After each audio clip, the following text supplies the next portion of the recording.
السلام علیکم ورحمۃ اللہ وبرکاتہ۔ ویورز، آج کی اس کلاس میں ہم پارہ 7 کے 10ویں رکوع کی مشق کریں گے، تو چلیے سٹارٹ کر لیتے ہیں۔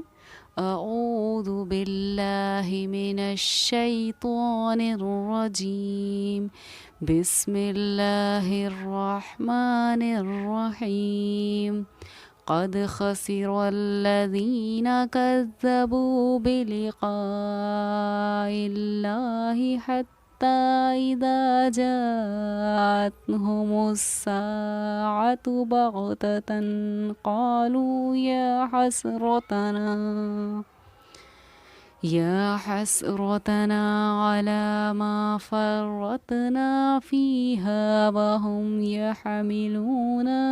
يحملون أوزارهم على ظهورهم ألا ساء ما يزرون۔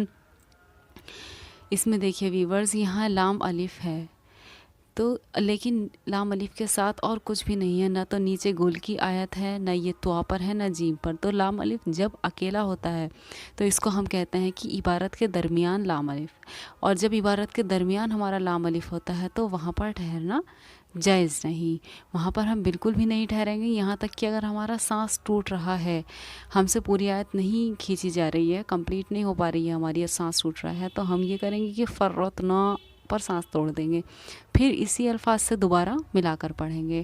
لیکن اس جگہ ہمیں سانس نہیں توڑنا ہے، اگر اکیلا لام الف کہیں بنا ہوا ہے تو، یا پھر اگر ہمارا سانس تھوڑا سا اور کھنچ سکتا ہے تو اس وہم پر ہم وقف کر دیں گے، لیکن کسی بھی صورت میں اس فیہا پر ہم وقف نہیں کریں گے، یا اور کسی بھی الفاظ پر اگر اس کے درمیان، عبارت کے درمیان لام الف ہے تو۔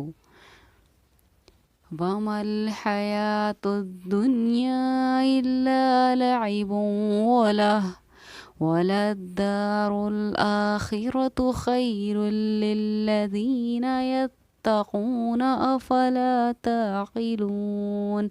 جب الف سے پہلے زبر ہے تو الف حروف مدہ، اور واو ساکینہ سے پہلے پیش ہے تو واو حروف مدہ، اور حروف مدہ کو پڑھنے کا طریقہ ہمارا یہ ہے کہ اس کو ایک الف کے برابر کھینچ کر پڑھنا چاہیے۔ اسی طرح ویورز، ہم نے یہاں پر دیکھا یا ساکینہ سے پہلے زبر ہے، اور یہاں یا ساکینہ سے پہلے زیر ہے، جب زیر ہے تو یا حروف مدہ، اور جب یا ساکینہ سے پہلے زبر ہے تو وہ یا ساکینہ ہماری حرف لین کہلاتی ہے۔ جہاں اس حرف لین کو ہمیں نرم آواز کے ساتھ جلدی ادا کرنا ہے، وہیں اس حروف مدہ کو، اس یا ساکینہ کو ہمیں ایک الف کے برابر کھینچ کر پڑھنا ہوتا ہے۔ قد نعلم إنه ليحزنك الذي يقولون فإنهم لا يكذبونك ولكن الظالمين بآيات الله يجحدون۔ یہاں پر کھڑا زبر، کھڑا زبر، کھڑا زبر، اور جب کھڑا زبر ہوتا ہے ہمیں، جہاں پر ہمارا کھڑا زبر ہوتا ہے وہاں بھی ہم ایک الف کے برابر کھینچ کر پڑھتے ہیں، کیونکہ کھڑا زبر، کھڑی زیر اور الٹا پیش، یہ تینوں بھی ہمیں حروف مدہ کی طرح ہی پڑھنے ہوتے ہیں۔ اس کے علاوہ ویورز، اس آیت میں اس چیز پر بھی دھیان دیجیے کہ حروف قلقلہ میں سے جیم آ رہا ہے، اس لیے ہم نے یہ جیم ساکن پر قلقلہ کیا اور آواز کو لوٹایا، یجحدون، یجحدون۔ وَلَقَدْ كُذِّبَتْ رُسُلٌ مِّن قَبْلِكَ فَصَبَرُوا عَلَى مَا كُذِّبُوا وَأُوذُوا حَتَّى۔ اب آپ نے دیکھا کہ یہاں وَلَقَدْ کی دال پر بھی میری ایک آواز جو ہے وہ لوٹ رہی ہے، وَلَقَدْ، اس آواز کے لوٹنے کو ہم قلقلہ کہتے ہیں، اور حروف دا ساکن بھی حروف قلقلہ میں سے ہے، یہاں جیم ساکن حروف قلقلہ اور یہاں پر دا ساکن حروف قلقلہ۔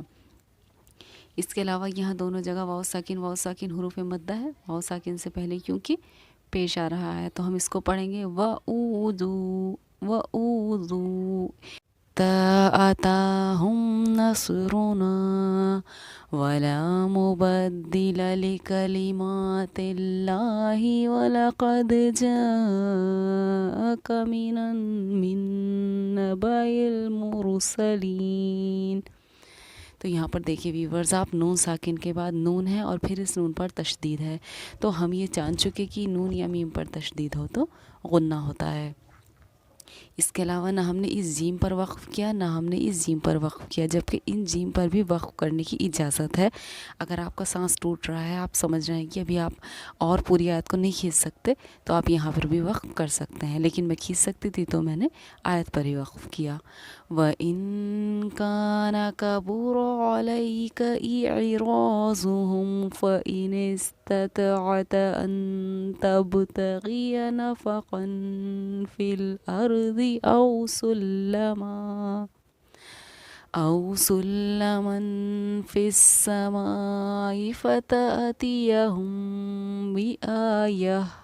اب یہاں گولتا پر ہمارا وقف ہے۔ جب گولتا پر وقف کرنا ہو تو گولتا ہائے ساکینہ ہا بن جاتی ہے، اسی لیے میں نے اس بآیت نہیں پڑھا، اس کو پڑھا بآیہ، بآیہ، بآیہ۔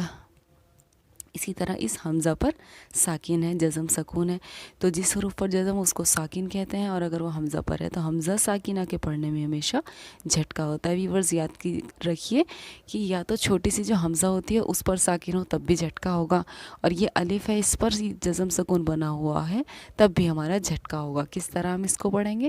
فتأتیہم، فتأتیہم، وَلَوْ شَاءَ اللَّهُ لَجَمَعَهُمْ عَلَى الْهُدَى فَلَا تَكُونَنَّ مِنَ الْجَاهِلِينَ۔ یہ یا ساکینہ سے پہلے زیر ہے تو یا ساکینہ ہماری حروف مدہ کہلائے گی، اور پڑھنے کا طریقہ اس کو یہ ہے کہ ایک الف کے برابر کھینچ کر پڑھنا چاہیے۔ انما يستجيب الذين يسمعون والموتى يبعثهم الله ثم إليه يرجعون۔ یہاں لفظ اللہ کے لام سے پہلے پیش آ رہا ہے، تو لفظ اللہ کے لام سے پہلے زبر یا پیش ہو تو لفظ اللہ کو ہم پر یعنی کہ موٹا پڑھتے ہیں۔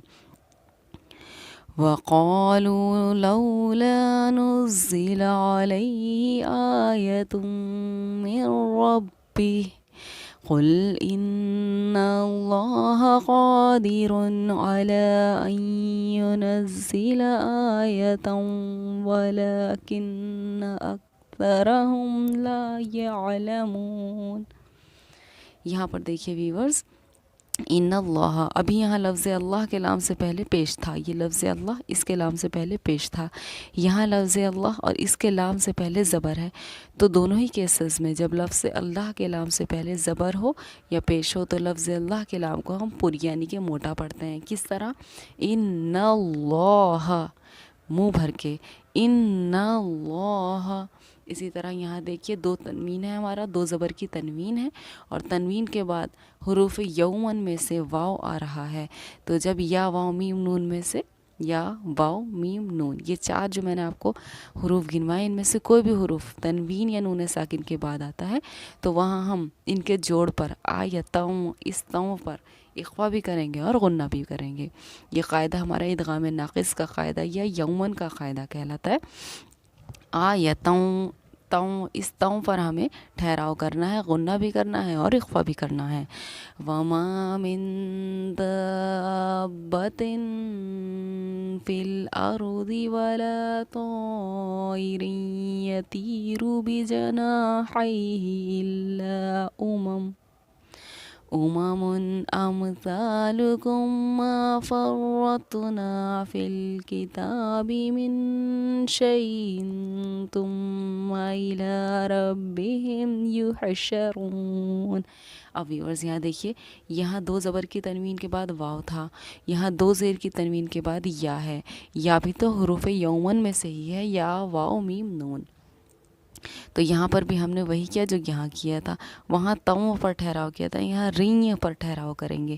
تاؤں پر ہم نے اخفا بھی کیا تھا اور غنہ بھی، یہاں پر ہم ری تو ری پر اخفا بھی کریں گے اور غنہ بھی کریں گے۔ یہاں پر بھی ہمارے ادغام ناقص کا قاعدہ پایا جا رہا ہے۔ یہاں پر ہم چاہیں تو وقف کر سکتے ہیں، تو ہے وقف مطلق کی علامت ہے، اور اگر کھینچ سکتے ہیں تو اس آیت پر وقف کیجیے گا۔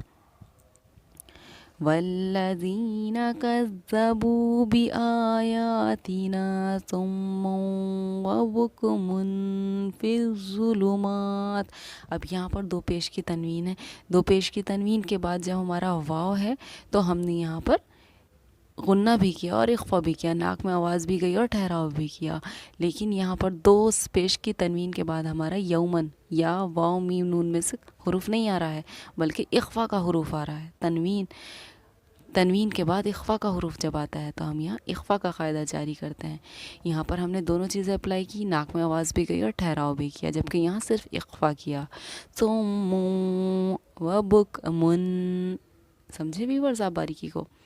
من یشاء اللہ یضللہ ومن یشاء یجعلہ علی صراط مستقیم۔ جیسے اوپر لفظ اللہ کے لام سے پہلے دونوں کیسز گزر چکے، لفظ اللہ سے پہلے زبر بھی آپ نے پڑھا، پیش بھی۔ اب لفظ اللہ کے لام سے پہلے یہاں زیر آ رہا ہے، تو لفظ اللہ کے لام سے پہلے اگر زیر آئے تو لفظ اللہ کے لام کو باریک پڑھیں گے۔ آپ نے دیکھا کہ میں نے اب اس کو اللہ نہیں پڑھا اللہ، اللہ سمپل۔ من یشاء اللہ، من یشاء اللہ۔ قل ارأيتكم ان اتاكم عذاب الله او اتتكم الساعة اغير الله تدعون۔ اب آپ نے یہاں پر دیکھا اللہ کے لام سے پہلے پھر زبر ہے، اس اللہ کے لام سے پہلے پیش ہے، اس کو بھی ہم نے عذاب اللہ پڑھا، جبکہ اس اللہ سے پہلے ہم نے پڑھا اغیر اللہ، دونوں کو ہی ہم نے پر پڑھا۔ کیوں؟ کیونکہ لفظ اللہ کے لام سے پہلے زبر ہے اور یہاں پیش ہے۔ اگر زیر ہوتا تو لفظ اللہ کے لام کو ہم باریک پڑھتے۔ ان کنتم صادقین بل ایاہ تدعون فیکشف ما تدعون الیہ ان شاء وتنسون ما تشرکون۔ اب ویورز دیکھیے تدعون دونوں میں ہی تد کی آپ کو میری آواز محسوس ہوئی ہوگی، کیونکہ دال ساکن حروف قلقلہ میں سے ہے۔ جب حروف قلقلہ آتا ہے تو ہماری آواز لوٹتی ہے۔ قاف طا با جیم دال، یہ پانچوں ہمارے حروف قلقلہ ہیں، جن کا مجموعہ قطب الجدین بھی کہلاتا ہے۔ قلقلہ کیا ہے؟ آواز کا لوٹنا ہمارا قلقلہ کہلاتا ہے۔ تدعون، تدعون، اس کے علاوہ یا ساکینہ سے پہلے زبر ہے تو ہم اس کو نرم آواز کے ساتھ جلدی ادا کریں گے۔ اب ملیں گے انشاءاللہ نیکسٹ رکوع میں۔ جزاک اللہ خیرا۔